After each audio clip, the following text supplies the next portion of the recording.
السلام عليكم ورحمة الله وبركاته. معكم ميدو من قناة كارتون ايموجي. ازيكم عاملين ايه؟ يا رب تكونوا بخير. وحشتوني جدا بجد. المقارنة النهاردة ما بين شخصيتين يعتبروا من قادة الشخصيات في عالم مارفل ودي سي، الخفاش والكابتن. طبعا عرفتوهم، كابتن امريكا ضد باتمان. الشخصيتين دول اتطلبوا مني كتير جدا في التعليقات ان اعمل مقارنة ما بينهم. طبعا انتوا عارفين نظام المقارنة عندنا بيكون ما بين القوة والذكاء والسرعة وكل حاجة، واللي بياخد اكتر عدد من النقاط هو اللي بيكسب في النهاية. بس طبعا قبل البداية ما تنساش تعمل لايك وتشترك في القناة وتفعل جرس التنبيهات تخلي الكل وتابعوا الفيديو.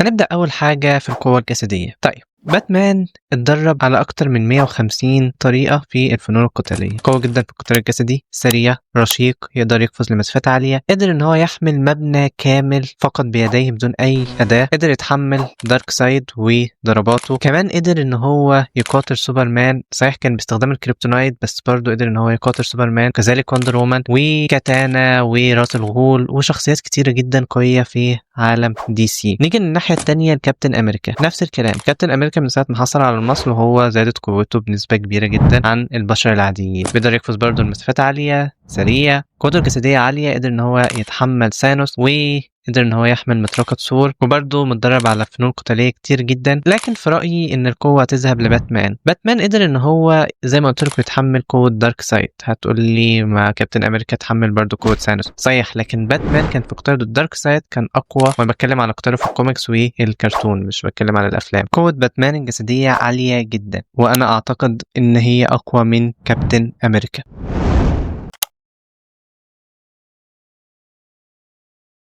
الذكاء طبعا مش محتاجة، الذكاء هيروح لباتمان. باتمان عنده الخطة وخطة للخطة البديلة وخطة للخطة البديلة. أيوة، عنده خطط كتير جدا. قدر إن هو يهزم الجاستس ليج كلهم، وكمان قدر يهزم دارك سايد. أيوة قدر يهزمه، وقدر يهزم سوبرمان وشخصيات كتيرة جدا من كواكب وعوالم تانية في دي سي. فكل ده فقط باستخدام ذكائه.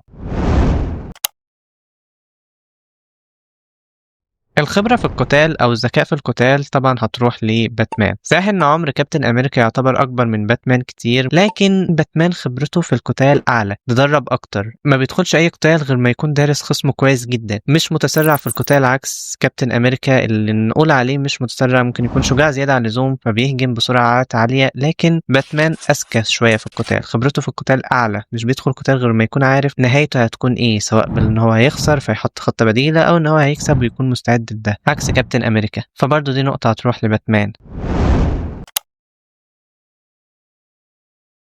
قدرة الشفاء أو التجدد، القدرة دي بصراحة عند كابتن أمريكا أفضل بسبب المصل اللي خده. كابتن أمريكا خلاه قدر إن هو يعالج أي حاجة بتحصل له بسرعات عالية جدا، عكس باتمان اللي بيحتاج فترة عشان يشفى. صحيح إن هو سرعة شفاء باتمان أسرع من البشر العاديين، إلا إن هو برضه مازال بيحتاج وقت للشفاء، عكس كابتن أمريكا اللي بيشفى بسرعة من أي حاجة تحصل. فالنقطة دي هتروح لكابتن أمريكا.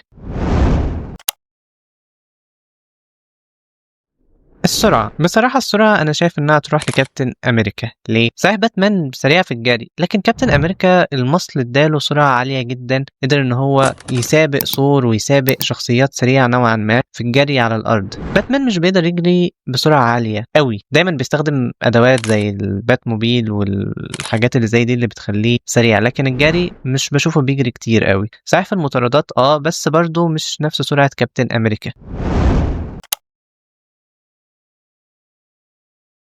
الأدوات، باتمان عنده أدوات كتيرة جدا زي البات موبيل، بات رينج، وأيضا مخترع روبوتات عملاقة قدر إن هو يهزم بيها سوبرمان، وكمان عنده الكهف بتاعه وأدوات كتيرة جدا بيستخدمها، والطائرات والأقمار الصناعية وكل حاجة بيقدر إن هو يستخدمها. لكن كابتن أمريكا ما بيقدرش يستخدم غير الدرع بتاعه. صحيح الدرع ده قوي جدا وبيقدر إن هو مفيش أي حاجة تقدر تهزمه، لكن أداة ثانوس اللي استخدمها في فيلم الأفينجرز قدر إن هو يكسره عادي جدا. بس أنا شايف إن أدوات باتمان أقوى وأكثر تطورا من درع كابتن أمريكا، اللي لو حصل له أي حاجة فكابتن أمريكا بيكون ضعيف جدا من غيره. يعني أدوات باتمان تقدر إن هي تهزم الدرع بمنتهى السهولة، أو على الأقل تقدر إن هي تحكم حركة كابتن أمريكا. فنقطة الأدوات هتروح لباتمان. بالإضافة كمان بالنسبة للأدوات إن باتمان البدلة بتاعته قوية جدا، البدلة بتاعته مقاومة للرصاص، للفولاذ، للنار، لأي حاجة مقاومة ليها. بالإضافة إن باتمان اخترع أكتر من بدلة، واللي هي البات هي أقوى بدلة عند باتمان، اللي فقدر ان هو يهزم بيها دارك سايد. ايوه، باتمان قدر ان هو يهزم دارك سايد في احدى المرات باستخدام البدله دي. البدله دي كانت كل فرقه العداله ساعدته في تكوينها، وكانت قدراتها مستوحاه برضو من نفس قوه سوبرمان اللي هي الشمس.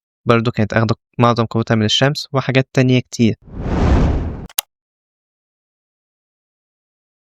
حتى الآن باتمان منتصر، لكن تعالوا بقى نقول لو حصل مواجهة فعلية ما بينهم. يعني مثلا باتمان راح لمدينة كابتن امريكا او كابتن امريكا جه مدينه جوثام، ايه المواجهه اللي هتحصل ما بينهم زي اللي حصلت في الكوميكس اللي كانت جامعه ما بين فرقه العداله والافنجرز؟ اول حاجه باتمان هيكون عارف كابتن امريكا. المواجهه هتكون كالتالي: اول حاجه هتكون مواجهه كلاميه، يعني كل واحد هيبدا يستعرض ذكائه شويه على التاني رغم ان باتمان اذكى. هيبدا كابتن امريكا على طول بالهجوم سواء باستخدام الدرع بتاعه او باستخدام جسده، لكن طبعا باتمان هيقدر ان هو يتصدى بيها بمنتهى السهوله. باتمان هيبدا يستخدم الباترينج، لكن ايضا كابتن امريكا هيقدر ان هو يتصدى ليها باستخدام الدرع بتاعه. باتمان هتبقى كل خطته ان هو يبعد كابتن امريكا عن الدرع بتاعه باي طريقه، لان كابتن امريكا من غير الدرع نوعا ما هتنقص قوته بنسبه كبيره جدا. فدي هتكون خطه باتمان، وفعلا هيقدر ان هو يعمل كده باستخدام ذكائه واستخدام المعدات اللي معاه. فهتبقى من اول الحاجات اللي يستخدمها باتمان زي ما قلت لكم الباترينج، يليها الجهاز اللي بيقدر ان هو يطلع موجات كهربائيه، وده هيأثر جدا على كابتن امريكا. كمان ممكن يستخدم الكرات اللي بتطلع غاز، وبالتالي هيخلي كابتن امريكا مش هيقدر ان هو يشوف باتمان في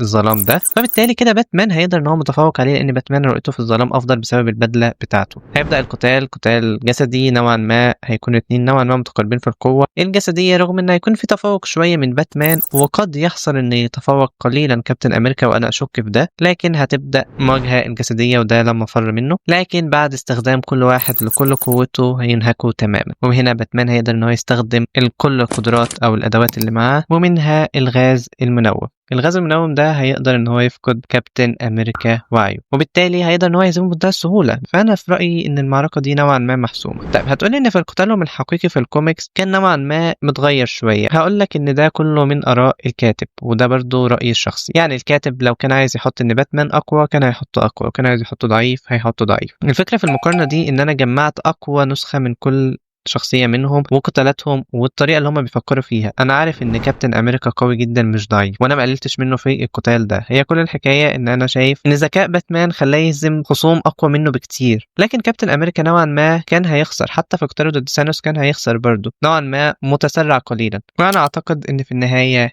باتمان هيفوز. يعني باتمان قدر إن هو يهزم فرقة العدالة كلها، وقدر إن هو يهزم دارك سايد، لكن كابتن امريكا نوعا ما خصومه ما كانوش بنفس القوه. صحيح قدر ان هو يواجه هالك لفتره طويله، بس برضه خسر، عكس باتمان اللي دخل ضد سوبرمان وكان دارس سوبرمان كويس جدا وعارف نقاط ضعفه وقدر ان هو يستغلها. ما راحش بمنتهى السهوله وراح سوبرمان، لان سوبرمان في السهوله يهزم باتمان الا لو انت عارف نقطه ضعف خصمك.